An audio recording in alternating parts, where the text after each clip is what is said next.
একটা প্রশ্ন আজ গোটা বাংলার কাছে, হিন্দু ধর্মে দেবী কালী কি শুধু বইয়ের পাতায় থাকে নাকি মানুষের বিশ্বাসে বেঁচে থাকে? যদি বিশ্বাসে বেঁচে থাকে তাহলে মালদার হান্টা মা কালীকে নিয়ে তৃণমূল কংগ্রেসের এই অবমাননার অধিকারটা কে দিল? দেখুন, আজ আমি কোনো ধর্মের বিরুদ্ধে নই, কোনো দলের পক্ষেও নই। আজ আমি সাধারণ মানুষের বিশ্বাসের পক্ষে। বন্ধুরা, আমি প্রথমেই পরিষ্কার করে বলছি, আমি কোনো ধর্মের বিরোধিতা করছি না, কোনো ধর্মের প্রচারও করছি না। আমি কোনো রাজনৈতিক দলের অন্ধ সমর্থক নই এবং কোনো রাজনৈতিক দলের ব্যক্তিগত শত্রু নই। কিন্তু যেখানে সাধারণ মানুষের বিশ্বাসকে অপমান করা হয়, সেখানে চুপ থাকা মহাপাপ। সেখানে কথা বলাই একজন দায়িত্বশীল নাগরিকের দায়িত্ব। প্রথমে জেনে রাখা দরকার, হান্টামা কালী বা হান্টামা কালীর মন্দির কি আদৌ আছে?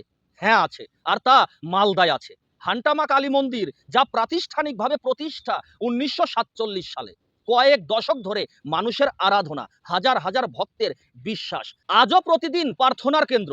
এই মন্দির কোনো কল্পনা নয়, কোনো রাজনৈতিক স্টান্ট নয়, এটা মালদার মানুষের জীবনের অংশ। কিন্তু তৃণমূল কংগ্রেসের মন্তব্য কেন এত ভয়ঙ্কর? দেখুন, প্রধানমন্ত্রী নরেন্দ্র মোদীজি মালদার জনসভা থেকে বলেছিলেন জয় মা হান্টাকালী। আর এরপরেই তৃণমূল কংগ্রেস বলল হিন্দু ধর্মে নাকি হান্টা মা কালী নেই। কোনো হিন্দু ধর্মের পণ্ডিত এই মা হান্টাকালীকে দেখাতে পারবে না। বন্ধুরা, তাহলে এই কথার মানে কি? মালদার মানুষ মিথ্যাবাদী, হাজার হাজার ভক্ত তারা ভণ্ড, কয়েক দশকের বিশ্বাস শুধুমাত্র ভাওতা? এই মন্তব্য শুধু বিজেপির বিরোধিতা নয়, এটা সরাসরি মালদাবাসীর আত্মসম্মানে আঘাত করা। হিন্দু ধর্ম কি কোনো কেন্দ্রীয় রেজিস্ট্রি করা ধর্ম, যেখানে লেখা থাকবে এই দেবী বৈধ, এই দেবী অবৈধ? না, হিন্দু ধর্ম বিশ্বাসের ধর্ম, হিন্দু ধর্ম স্থানীয় সংস্কৃতির ধর্ম, হিন্দু ধর্ম মানুষের আবেগের ধর্ম।